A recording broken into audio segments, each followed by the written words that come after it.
Hello, and welcome to this week's edition of Referral Exchange Networking's Business Enrichment Series. As we know, competing with the big boys is tough. However, you have an advantage that they can't match. You can always be smarter than they are.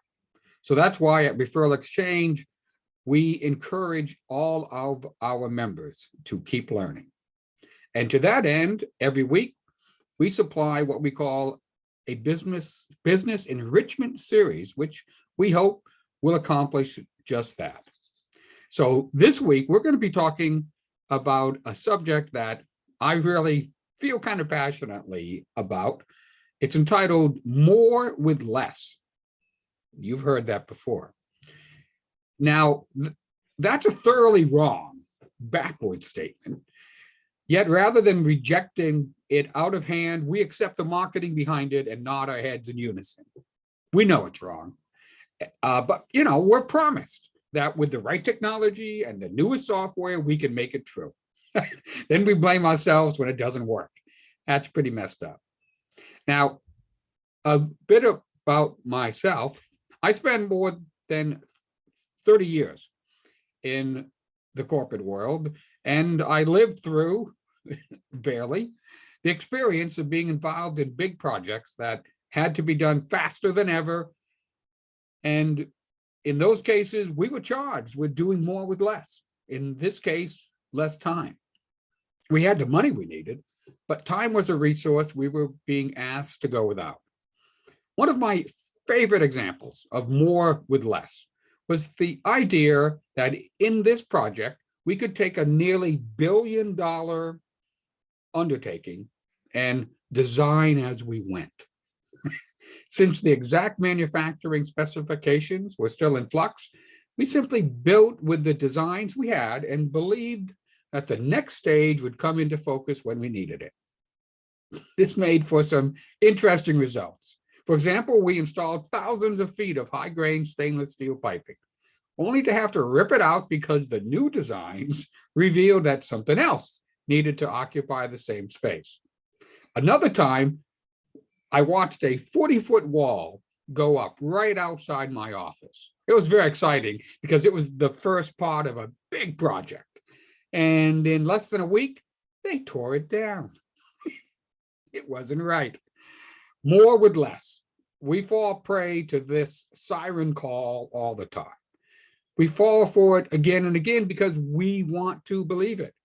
Shortcuts or backdoors or whatever we call it, we want to believe we can do more with less. We're promised that the next technological advancement will let us do it, that the next software upgrade will be just what we need. We allow ourselves to be blinded by the bright colors and swallow the smooth-sounding marketing doublespeak. Even worse, we invest our own time and money in the latest snake oil, and then we're surprised when it doesn't work out. And instead of seeing the more with less scam for what it is, we blame ourselves for not being technologically astute enough to understand it. It's almost like we've been set up to fail, like we plan to fail. And that's the key. If we fail to plan, we plan to fail. We've all heard that. All of us are either involved in a new project right now, or we're anticipating one in the future. The trick is to avoid the lure of the more with less mantra and do some serious planning. If we have a new project on the horizon, we need to realize that we'll be attempting to do more. And to do more, we need more.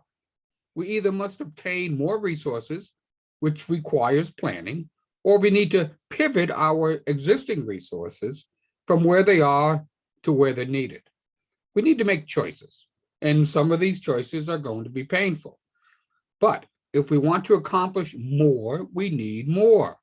Whether you gather more resources through hiring, borrowing, forming strategic partnerships, or even bartering, you'll need to accept the fact that you simply can't do more with less. Planning is fundamental. We've all heard the term going off half-cocked. In the days of the flintlock gun, the striker or the cock had to be pulled back all the way before pulling the trigger. Otherwise, it wouldn't fire. If the gun was at half cocked, you weren't ready. The same goes in business. If we aren't ready, if instead of planning, we think we'll really be able to do more with less, we're setting ourselves up for disappointment. As expressed by Lester Battelle in The 9 Master Keys of Management, he said, quote, "Good plans shape good decisions. That's why good planning helps to make elusive dreams come true." Well, that's it for this week. I hope you got something out of it. Remember, if you're going to plan a big project, you're not going to be able to do more with less. So if you'd like to talk about anything you just heard, or you'd like to know how you can grow your business by joining one of our Referral Exchange chapters, or even starting your own chapter, reach out to me at raustin@referralexchangenetworking.com. That's exchange with an X. And be sure to subscribe to our YouTube channel. Well, that's it, folks. Thank you. I really enjoyed bringing this message to you, and I look forward to speaking to you again next week. Take care.